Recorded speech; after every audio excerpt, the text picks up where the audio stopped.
Good afternoon, everyone. Live from Silicon Valley, California. This is Success Sadhana. My name is JM, and I welcome you all to our program today, where today's topic is No Coins Needed. The stream was already running with a speaker today, Vaish, a veteran Bhakti yogi, author, and a former monk. It's lunchtime on Friday. People are still dialing in, but really excited and glad to have you back, Vaish, for another episode of Success Sadhana. Thank you so much, JM, for your generous welcome. And thanks everybody for joining. I don't take any of you for granted. It's just an honor to be here with you. And especially today's subject is very meaningful because having read the Bhagavad Gita years ago and noted that a controlled mind is one of the objectives of a human being who's progressive. And looking into various ways in which people try to control the mind, or at least pacify it. I've been fascinated by the project. It seems to be a lifelong project. It's the mind sometimes is described by the metaphor of a wild animal. And in one of these analogies I read, sometimes people adopt a wild animal and then bring it home, tame the animal, and at some point the wild nature of the animal comes out. And perhaps they come home to a house torn to shreds and the animal gone. And in a similar way, the mind, although it may seem to be tame at times, can have episodes in which it resumes its wild nature. What is the way in which one might once and for all tame the mind? What does a lifestyle of a controlled mind look like? What does it really feel like to have a controlled mind? We'll talk about some of those points today. And I think one of the most remarkable aspects of the topic today, which is satisfaction, is that satisfaction is a practice, according to the Bhagavad Gita. Satisfaction is not something you wait to descend upon you. And it's not a product of our environment either, a well-known topic that people have discussed since there was any such thing as self-help. So, since I have such an interest in this, I enjoy talking about it and look forward to going into it. Before I do, JM, why are you smiling? You've got something up your sleeve. No, I was just looking forward to it. Uh, Hmm. Well, you already look satisfied. I don't know if you need to be here. Okay, so let's just take a moment in silence to, as Charles is already doing, close your eyes. Maybe try sitting up a little straighter than you were a second ago and internalizing. And I'm not going to play any background music or raga, or I may say a few things, but let's just try this just to start and get centered because it's the middle of the day. Most of you, being highly productive, looks like, have probably had a busy morning. And now let's just take a moment to internalize. Close your eyes. Sit up a little straighter than you were a second ago. And try breathing in such a way that you feel nourished by your breath. And if you inhale sufficiently, just hold it for a little longer than you're used to. And then when you exhale, relax a little bit and find some relief in letting go. You don't have to count, but just feel it.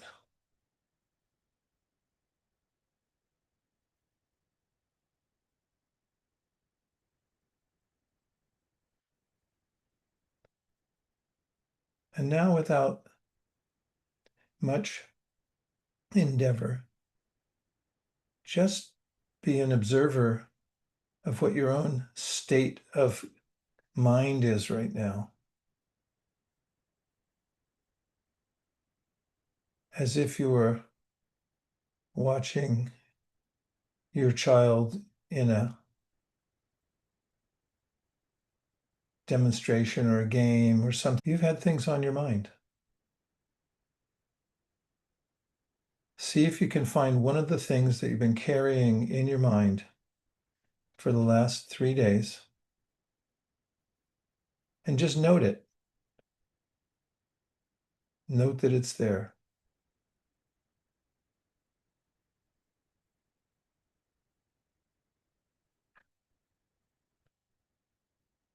And then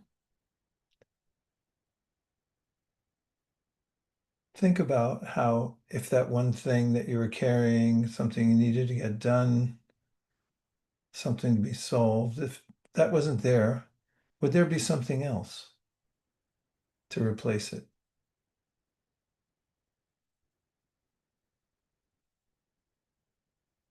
And now also notice that you may have multiple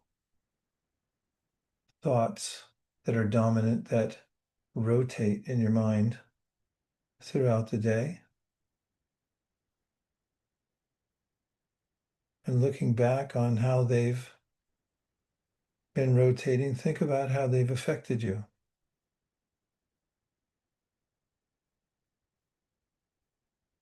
And now, just for a moment, take all of them as if you were collecting them in a little balloon.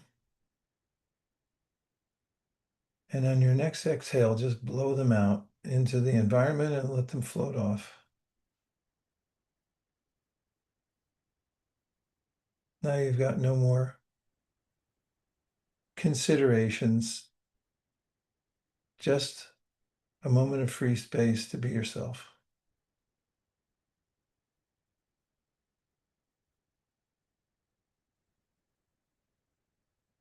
You don't have to do anything.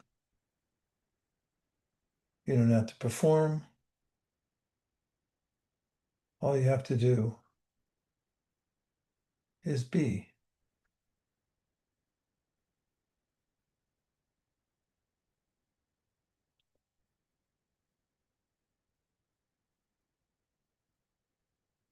Now staying in that state of being, bring your attention back to your breath. And then notice when you gradually open your eyes, how your attention externalizes, comes back to the Zoom, and maybe those thoughts are still going on in your mind. Maybe you breathe them back in again. And welcome back. Just the very act of observation, something the Srimad Bhagavatam says is being Sakshi, or attaining witnesshood, can be orienting, brings us back to a sense of our main purpose, or maybe not feeling so overwhelmed, noticing that we're different from the thoughts that we carry around with us. Thanks, everybody, for trying that out. And now I'm going to tell you a story. This is almost like kindergarten. I loved kindergarten. I wish I could go back. Okay, so I'm going to tell you about the rich man who thought he was poor. And this is a story told by Chaitanya Mahaprabhu to his student Sanatan Goswami. I've always loved the story. And it's about a man who was depressed. He felt that life had left him behind, had no prospects, he had no money, and he felt destitute. He met a traveler who happened to be a very insightful person, having practiced astrology very deeply for years. He grew up in a family of astrologers. When he was a little child, people noticed that he had a certain intuition for the stars. The science of understanding the influences of heavenly bodies and how they might affect different periods of our life. And as he grew up, he was a renowned seer who could look at people, understand their situation, what to speak of, going more deeply within their chart. So as he was passing through town, he happened upon this despondent person and said, "Oh, let's look into your situation in life." And as he asked the depressed man more questions, looked at his palms, observed his physiognomy, found out about his birth time and so forth, he did a few calculations. Meanwhile, the despondent man was slightly skeptical but hopeful. You know, when you're slightly skeptical but hopeful, and then you get the phone call and you're thinking, what are they going to say? It's going to change my life when the person speaks on the other end, because whatever they tell me, that's going to be the next thing I have to deal with. That's how the mind is. From moment to moment, we have to deal with situations. And so the astrologer told the man, he said, "I have some interesting news for you. You're not poor." "What?" "No, actually, you're wealthy. In fact, your father, whom you've been estranged from for many, many years, was the wealthiest man in the country. And before he passed, he buried his treasure. And it just happens to be in your yard. In the ramshackle house you live in, it's in the yard. There's a treasure buried there, inestimably valuable. I can't say that word. And he said, I can even show you where it is by my calculations. What's more, I have very specific instructions about how to dig it up.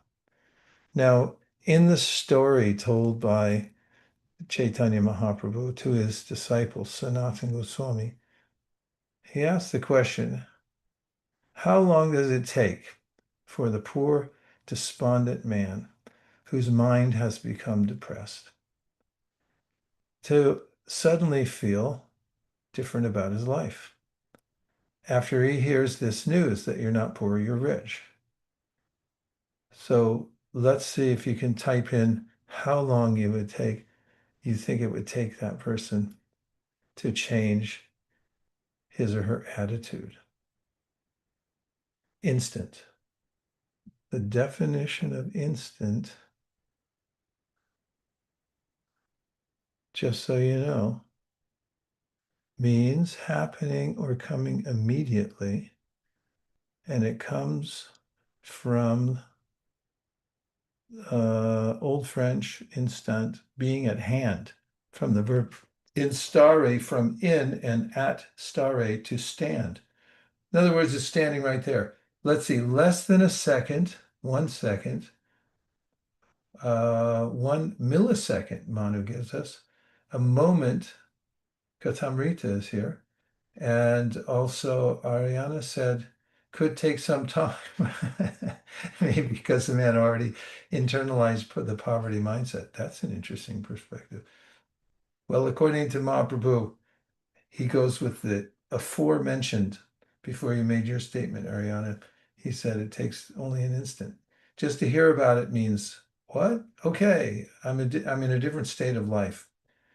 And he, in his teachings, which were about spirituality, not about material wealth, he just gave this as a metaphor. And he categorizes this knowledge as a part of a 3-step process to coming to complete satisfaction. And the first step in this is called sambandha. That's a Sanskrit word. But sambandha, it means relationship. What is my relationship with my source, is what he's talking about. And he talks about progressive steps after that, that once you understand your relationship with your source, then there's a way to practice connecting on a regular daily basis, regular moment to moment basis with your source. And then there's a perfection of that relationship. That's called That's called prayojana, the ultimate goal. So step by step, there's a way of recognizing that we are not poor, we have wealth. So he pointed out to Sanatan the points of the metaphor, and that is that although we may feel overwhelmed by our circumstances, and what are some of the existential circumstances? Well, there's a poem written thousands of years ago and hundreds of years ago in Sanskrit that starts off with samsara davanada vidaloka trinaya karunya gana ganatum. So this says that we're living in a world that's much like a forest fire, and we're feeling the heat of that forest fire. And he said that what's needed for a forest fire, well, let's make it into a quiz, because this is at its very core supposed to be a fun show. So if there's a forest fire, you can A, put it out with a garden hose, B, blow on it and it will be snuffed out, or C, you need a change in weather. For instance, a torrential rain. So mark your answers. C, C, C. I think C wins. In fact, you notice that fire crews always hope for weather that will assist them in putting out the fire, or they'll just do it for them. And so this is one of the main points of Chaitanya Mahaprabhu's teachings, and that is Sambandha, coming to realization about who we are, gives us a sense of instant satisfaction, because one of the reasons that I'm always unsatisfied is pretending to be somebody I'm not. And if you're impersonating somebody else, it's hard to maintain. And he says, pursuant to the teachings of the Bhagavad Gita and other such literatures, we're encumbered by a sense of our temporary identity in this world. For instance, if you ask me how old I am and I tell you that I'm 24, first of all, you say you're lying. But if I told you my real age, as I was born in 1956, that I'm turning 70 this year, even then, I'm not telling you the right thing, because as a spiritual entity, I'm timeless. That's why I think it's weird to notice my changing body and I think, well, I'm still young, but my body's not. So it's constantly changing and I'm observing the changes. Therefore, logically, I'm not the changing body. I'm the observer of the changing body. And how do I know it's changing? Because I'm remaining stable. And there's a way in which, when I'm able to identify with the part of me that's not changing, then I feel stable. And in that stability, there's a semblance of satisfaction. Because one of the reasons I feel dissatisfied in this world is because things have a beginning and an end. And this is something mentioned in the Bhagavad Gita. Krishna says that wise people don't take happiness in things that have a beginning and end. And we say, wait, hold it. What doesn't have a beginning and end? Well, that's the subject matter of yoga. It's finding that which doesn't have a beginning and an end, because, well, geez, by Vaisheshika, everything in this world has a beginning and end. Well, we're talking about a different aspect of the world, which is beyond the changing material world. And that's transcendence. And that's what it means to embrace a metaphysical process, metaphysical, above the physical. And how could one do that? Well, through the process of bhakti yoga. So that's how Chaitanya was encouraging his disciple to think about the reward of practicing yoga and discovering oneself. It's like a treasure, the greatest treasure. What is that greatest treasure? You are, because you're the part that never changes. And what's more, you don't, well, if I can bring up the D word, unless it's taboo on this show, to die. you don't die. You're always there.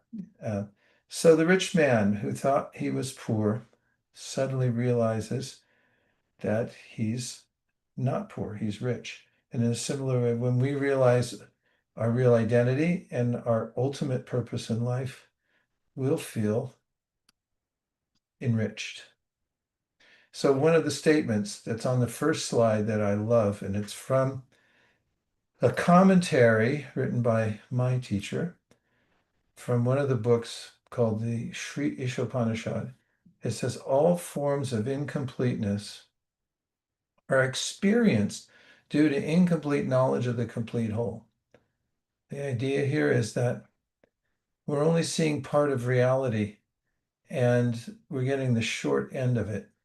If we understand the entirety of our existence and its purpose and what we're part of and what our function is in relationship to the whole, then we'll feel satisfaction. So satisfaction is a matter of practicing in such a way that we come to realize our connection. And that is the definition of yoga, or yuj, to reconnect. That's my preamble for this morning. It took almost 23 minutes. And I'll just take from you any reflection that you have so far from the story, from my monologue, or if you have a question, you can make comment or question. And you score points, you win prizes. Okay, Ishwari Radha. Thank you so much. You know, when you started off with just a meditation and actually closing your eyes and what you were saying I was doing, and I actually felt the difference. How easy, how simple things can make everything, um, easy. Yeah, isn't it amazing? It's Yeah. like that story, the treasure's right there. But I walk over it every day, but I unless I know it's there, unless I know how to dig for it, then it remains underground. I have a friend who is a very cerebral, peaceful person. He's a bhakti yogi, but he definitely takes time to introspect, meditate, and so forth. I traveled with him for many years in Japan, and I can remember at times just being around him that, like once we stayed at our friend's house. Our host there was Naganatana. He lived up in the mountains. He always picked these idyllic places to live. It was in a tea. Uh, they grow tea, a lot of tea, green tea in Japan. So it was near a farm like that, but it was practically unpopulated. He lived in a wood house right next to a stream, kind of a rushing stream, and it had this peaceful effect on the environment. I just remember waking up there every morning in the dark, waiting for the sun to rise, and just sitting and meditating, chanting, and feeling an absorption in that, what you're talking about, just feeling peaceful. And we might notice from our own environment that we live in now, like one of the ways we can not experience that, that's a weird way to say it. One of the ways in which we're distracted from feeling that satisfaction, I could say, is because of the cell phone. Now, I know this might be a sore subject, but I'm going to bring it up anyway. In my last trip I took to Canada, I just got back a few days ago. I was just noting in the airport, on the plane, and anywhere else for that matter, that everybody, 99.9% of the time, I look, people had phone in their hands or were craning their neck over a phone. And so it's also prevalent that many people, when they wake up, first thing they do is they look at their phone. And it's antithetical to the idea of looking inside, finding a peaceful place and getting grounded and centered. And so there's some physical arrangements that we can make in order to come into a sense of satisfaction in our own selves. But as you just pointed out, Ishvari Radha, We have to take the effort to do it. So it's practice, it doesn't come automatically. And there's ways in which we can remain constantly distracted and not experience that. Well, let's take a couple more. Is that too demanding? Am I being, No, no. oh, Yeah, please unmute and let's please just have a share. moment of silence. Let's try this. Nobody say anything. Just think about anything that you've heard so far. Don't mention it. And take a deep breath. Relax. It's okay. It's nice, right? You just think about it. And I'm going to show a few more slides. I don't want to force anybody to say anything. Just if it rises to the surface and you feel like saying anything, just blurt it out. Okay, here we go. How to practice satisfaction. Now that sounds like an interesting prospect because sometimes we feel, as I've already mentioned, that satisfaction either comes or it doesn't come. Or maybe satisfaction is I get what I want. I have an object of desire and I get that. But that doesn't work. There's a principle called the hedonic treadmill, and that is whatever things that we think we want that we get, then soon lose their appeal.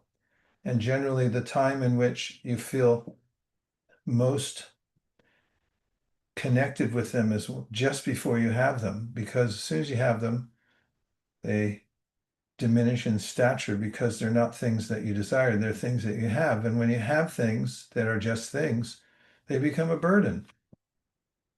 I mean, how many things do you have right now that you don't use or that just hang around and cause you problems? Things are just things. They're not you, and they don't cause satisfaction.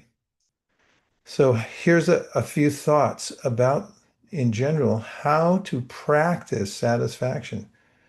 Yeah, if anybody talks to you in the next few days and they say, "What have you been doing?" Just tell them I've been practicing satisfaction and see what they say. Maybe an interesting conversation will grow from that. What do you think? I think so.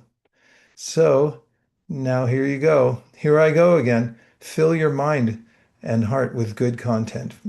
And I know I've said it a million times before, but it bears repeating because we might forget that whatever we put in is going to be the content that we have. And of course, to get cute, we can say content and contentment are related because what you feel inside has a lot to do with what you put inside. So we have some big opportunities here. Anybody that has free will, please give me an emoji. JM has free will. Vicky didn't say anything. Okay, yes. Krishna Dave's got a lot of free will. Ishwari Radha, Manu, Charles, Kesh, Nurali's opting out. Okay, there she goes. Snath, Esnath. It's Esnath, not Snath. Ariana, yes. Okay, it's so nice to recognize free will, isn't it? I mean, think about it. I'll tell my little story because it amuses me. I amuse myself every time I say it. I was walking down the street as I take frequent walks just to keep moving. And as I was walking down, squirrel jumped from the tree right in front of me, was startled to see that I was there, ran up the side of the fence, ran back down the side of the fence, and was in, well, he was acting squirrely, as they say. And I said to the squirrels, I said, calm down. And then as I walked a few steps further, I realized he can't. He's a squirrel.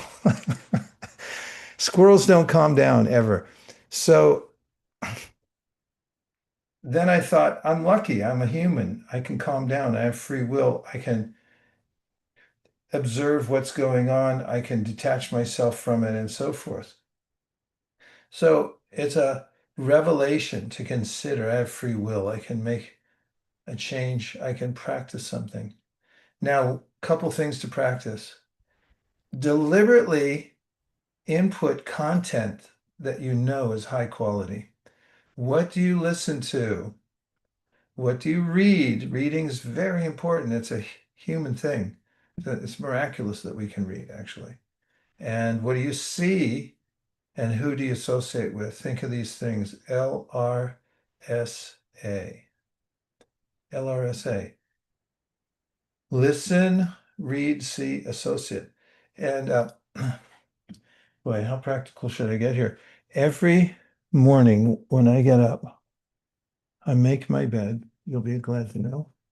And I also then lay out everything that I'm going to listen to, read, see, and associate with. And, or at least I plan who I'm going to associate with during the day. And I keep them all in one folder like this. So wherever I go, I can do the same thing and I lay it out so that it's all ready to go. And that helps me to control my mind because rather than my mind going somewhere else, I have an immediate place to go and content lined up that I've engineered when I was in my right state of mind and ready to load it up in my mind. So this is one of the ways to practice satisfaction is to make sure you're downloading the right stuff and associating with the right people. Any Charles. comments? Charles. I knew Charles was going to say something. I could feel it. Well, thank you. No, this has been great. Very, very, very, very good. I'm yeah, just trying to take it all in here. Did have a question, and please get as practical as possible. Tell us all the secrets, Had a follow-up question to that in terms of maybe books. Do you write down the books you might read, and maybe because they can't fit in the packet, and then maybe if you have any tips for getting to bed in today's day and age and getting a good night's sleep so you can be ready to do these things the next day, especially with a cell phone these days. I mean, it's yeah, it's an addictive product, right? And using it before bed Yeah. help, and then that messes up your sleep. It's hard to get going the next day. So Good stuff, Charles. Good stuff. Well, you know, one thing about the cell phone, you have to really take a good long look at your life and decide where you want to go or if you want to go somewhere. And what I've done, not everybody has to do the same thing. What I've done is I've nuked, as I like to say. I got that from my editor. Nuke this, nuke that. I've taken away any of the apps that I know lead down a rabbit hole. That would include things like Facebook. Luckily, I've never even known my password to Instagram. So I don't know. I really don't know how it works, but definitely YouTube. And I've gotten rid of them. They're gone. So even if I wanted to, I couldn't open them. That's one thing. Immediate peace. Uh, and then the other thing is you'll notice that it's addictive. You said addictive. So that when there's an urge to like, I want to look at something, it's a way of distracting the mind. Have something else to do. I'll give you an example since you wanted details. Here's a little stat. These are printed on card-like paper. And for instance, I'll memorize things like I have verses I memorize. They're sonnets. There's a sonnet called Ozymandias by Percy Bysshe Shelley, the poet. I met a traveler from an antique land who said, two vast and trunkless legs of stone stand in the desert, and nearby on the sand. It goes on from there as a sonnet. And it relates, it's not random, but it relates to a concept that I'm thinking about. So what I do is I have all these things lined up. And let's just say maybe you have the habit of carrying your phone with you into a certain room or rooms. And then you end up spending a lot more time on your phone than you expected to. I'll leave it in a general sense like that. And so then instead of carrying your phone, you just pick this up and take it with you.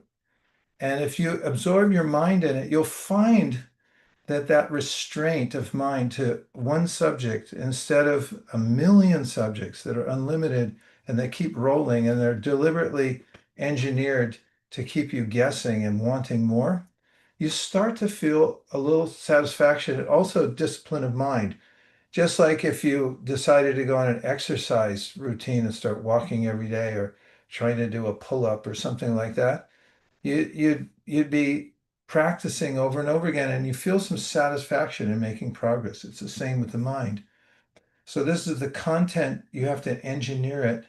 Shut off those places that are like, let's say, get rid of all the stuff on your phone that you know is going to pull you down into a hole and you can't get out of. Because the best of people get addicted to these things. There must be, because 100% of the people at the airport are carrying phones, and a lot of them are really smart and good, and they get caught with it.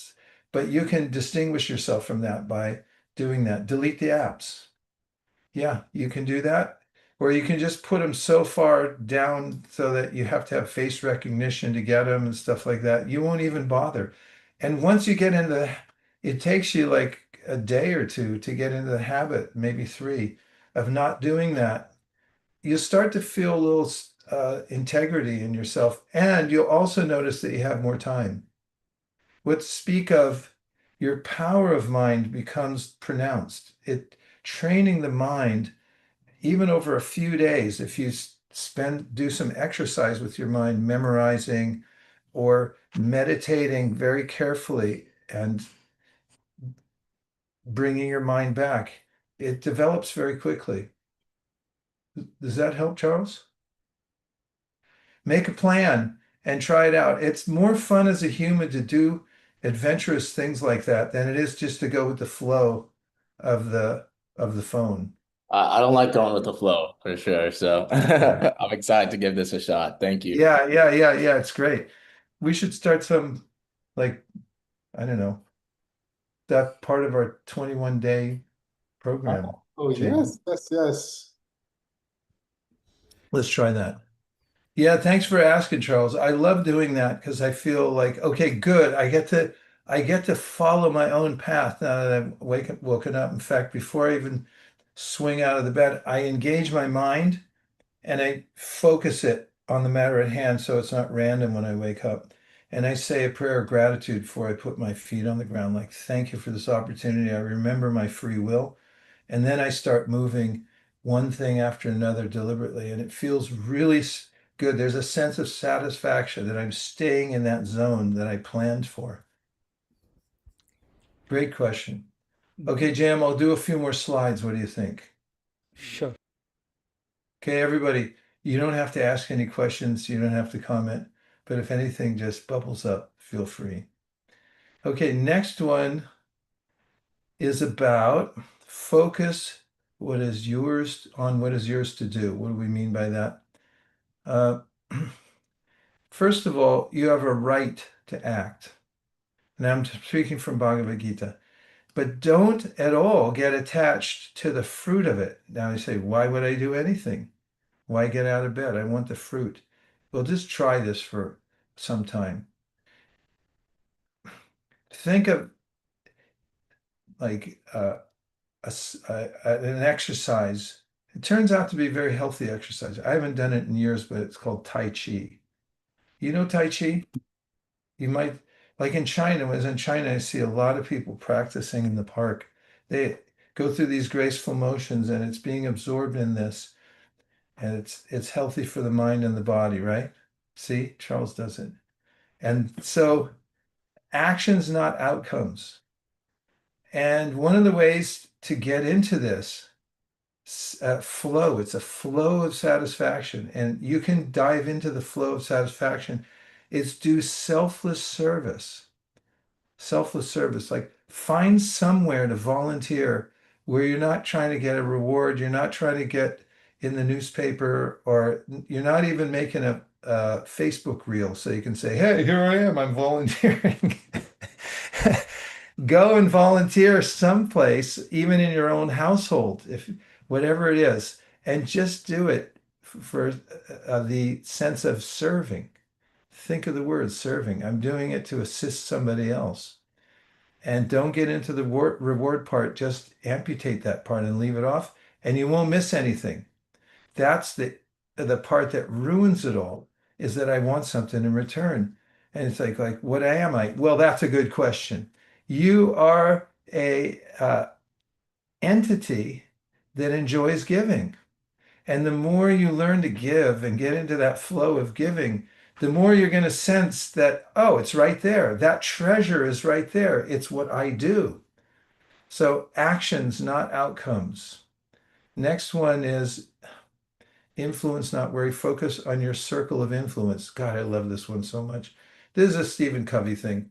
So these two circles, one of them's minuscule and the other one is unlimited. Circle within a circle. So the small circle is your circle of influence. What can you actually do something about? Well, I don't think any of us can open the Strait of Hormuz, what to speak of the Suez Canal. The reason I was thinking about it is because this morning, in one of the services that I do, we're trying to transport books to London, and they're held back by a long time because the Suez Canal is closed. And can I do anything about that? Not really, not from here in Burlingame. That would be part of my circle of concern, is the Suez Canal is closed. But there is something I can do about it, and I won't go into all the details about the inventory getting through. And it's a much smaller role that I have. And if you keep that in mind, that model, am I in my circle of influence? If not, you're in the circle of worry. It's a circle of concern that can expand unlimitedly, and it's non-productive, and there's no satisfaction in it. Boy, even in our own daily lives, there may be maybe 5 things that are worth doing today. And let's say you're able to prioritize and say, the first thing that I should do is this, and you mark it with a highlighter and you say, you do this today, little buddy. And so then, if you're able to do that one thing, you're going to feel satisfaction because you stayed within your circle of influence. You figured out what was the most influential thing you could do for your mission today or in life in general. What is the most important thing? And you did it first. And if you keep coming back to that little circle of influence, and let's say in a conversation, I had an extended exchange with somebody who was really upset about the way things were going somewhere. And he wrote a letter and gave it to me to look at to say, should I send it or not? And I was in Canada, I was busy, so I said, don't send it, but let's talk about it in a few days. And a few days later, he wrote me back and he said, I came to my own conclusion. And that is that he had a revelation that generally, even if people ask for advice, they don't necessarily like to receive it. And what to speak of, somebody didn't ask for it, and then he concluded, better if I don't send it, because it may be counterproductive sending free advice, especially very straightforward advice.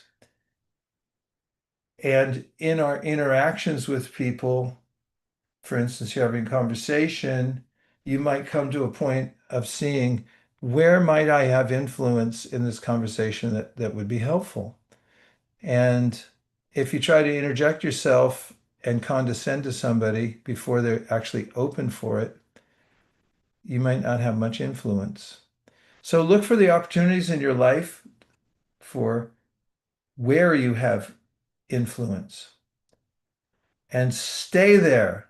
Don't come out of your little circle, because as soon as you do, you're going to be filled with anxiety. Here's another little trick, Charles. I don't look at the news. Now, someone say, well, you're really out of touch. I'm really not. I know what's going on categorically in the world right now. I can tell you that.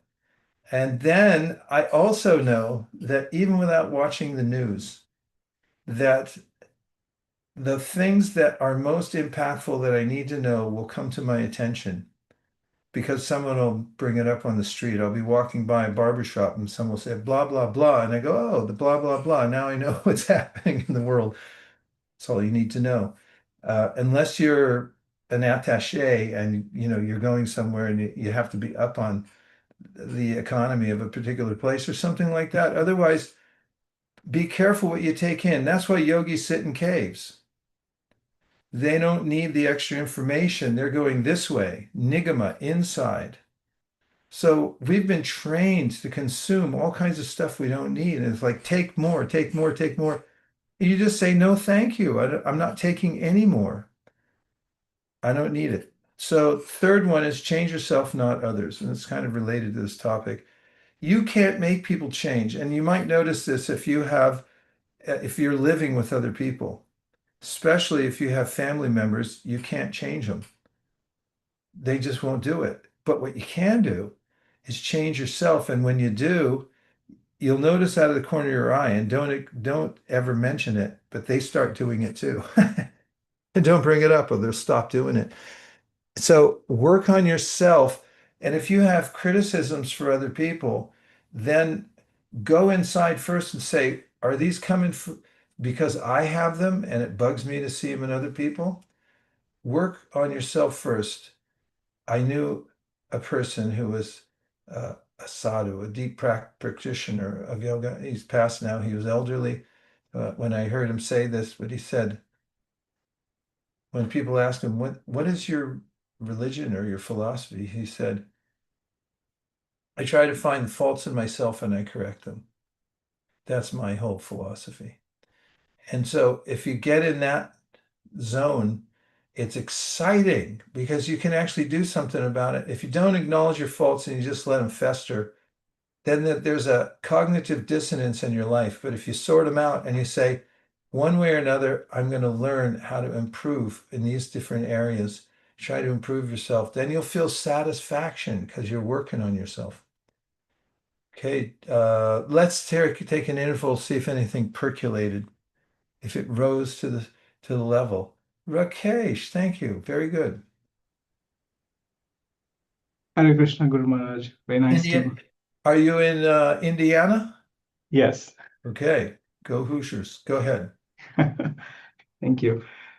Um, I was thinking about, these principles and how do we apply them in the context of when we are supervising others, especially I'm talking about myself. So I'm going through a situation where I have to supervise a student, and then but if the student doesn't do very well, then it is my responsibility as a mentor to guide them and to correct them. But then this principle of looking at myself, like um, how can I inspire them or make them be better? So is that the right place to apply these Yeah, that's the duty of a principles? teacher, right? You have to teach others. Were you done? I'm sorry, I might have cut in too early. No, I'm at a situation where I've given them several opportunities. Now I have to let them go, and that has been on my mind quite a bit. So I'm kind of debating whether should I continue to give them chances, or should I cut them? Is that the right decision? So what are the considerations I could make of That's the question. Should you cut them from the class? what should be my consideration? Should I look into myself whether I've done everything on my part? Um, Yeah, that's always good. I thought you were talking in the beginning about how to give constructive criticism. how to give constructive criticism versus where to draw the line. And Okay, I got it now. So first of all, about constructive criticism, a very practical technique for giving constructive criticism to anybody, including your pet.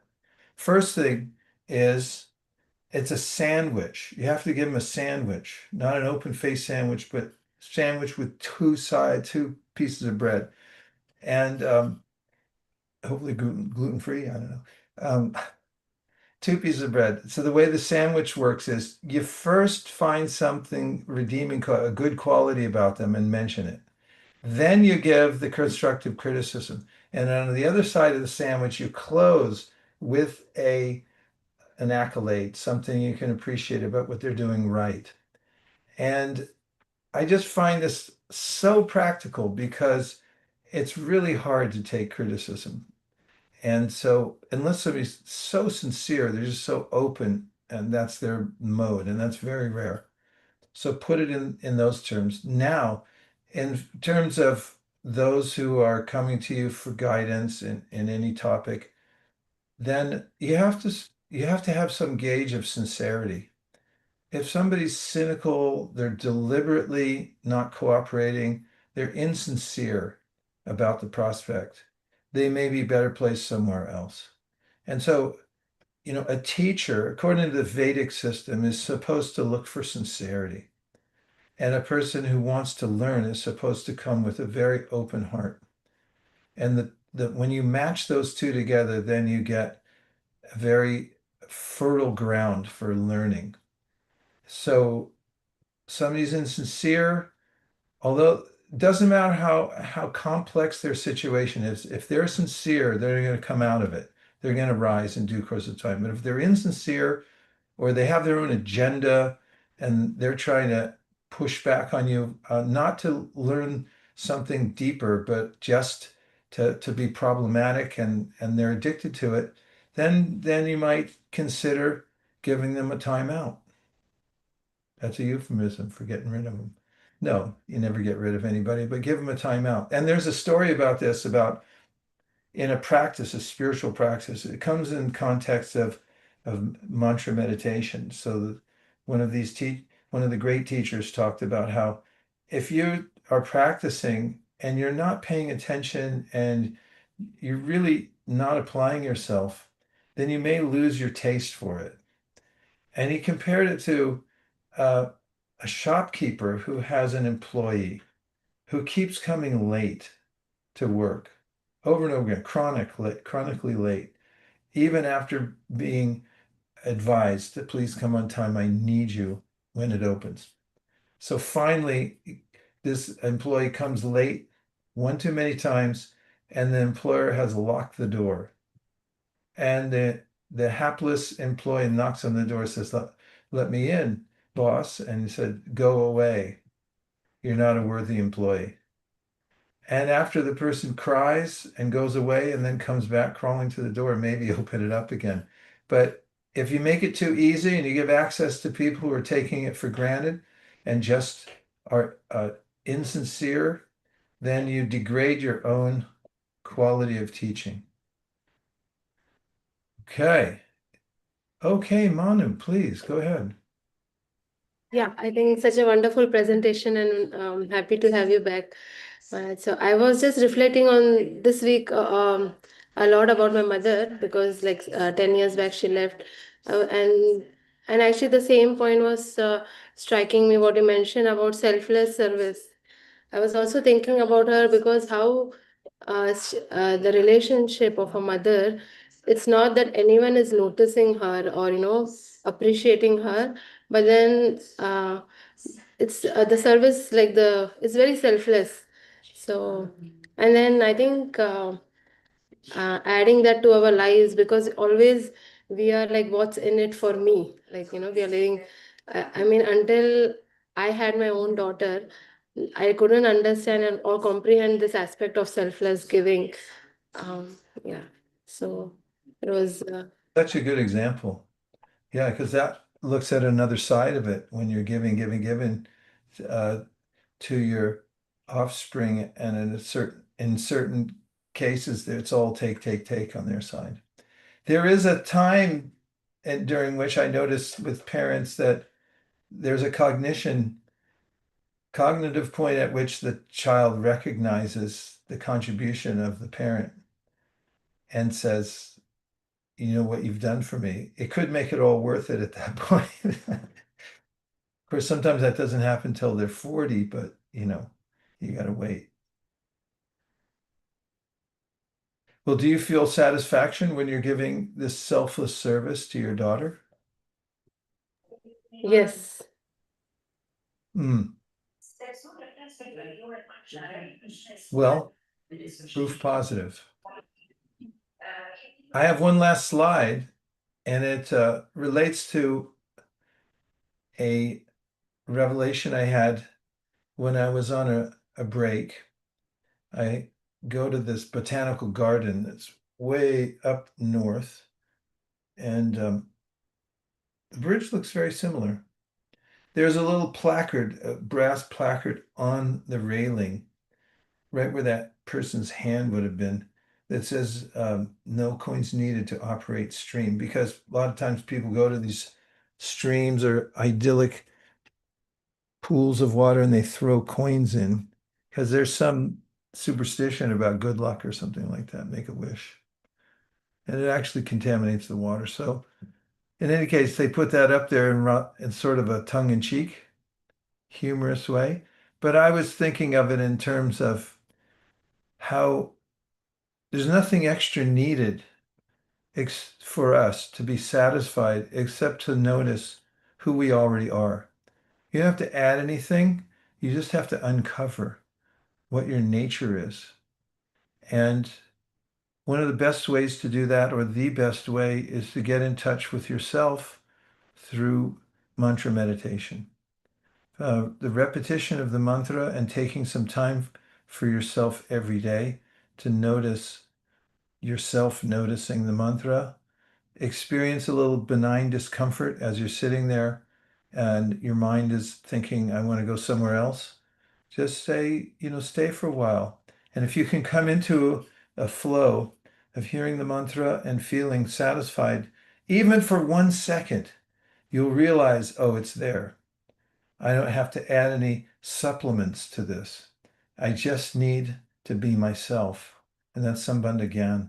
And that's really the practical point of any spiritual process, is to come back in contact with who we really are. It's nothing superfluous. It's not which church you walk into. It's really about discovering yourself and your connection with your source. And fortunately, that's close at hand and anybody can do it. And that brings me back to our yogi friends who I mentioned once during the talk. It was an urge for me to mention what they say to one another, but I'm going to say it now. They see each other on the high paths of the Himalayas, and they're so joyful for having chosen a path of contemplation that when they're outside and they breathe the air, sometimes it's rarefied air because it's high in the mountains, they put their hands high in the air and sort of out of a sense of joy, they say Hari Bol, which is exclamation to enliven the other person and say, keep it up, keep trying, put your phone down, try picking up something else, enriching your life. And it's a way of saying, good for you, go for it, do this, use your free will correctly, and you'll be happy. And I think we all deserve to say it to one another. What do you say? Okay, I'm going to put my hands up. I'm going to say Hari Bol. 1, 2, 3. Hari Bol. Haribol. Thanks, everybody.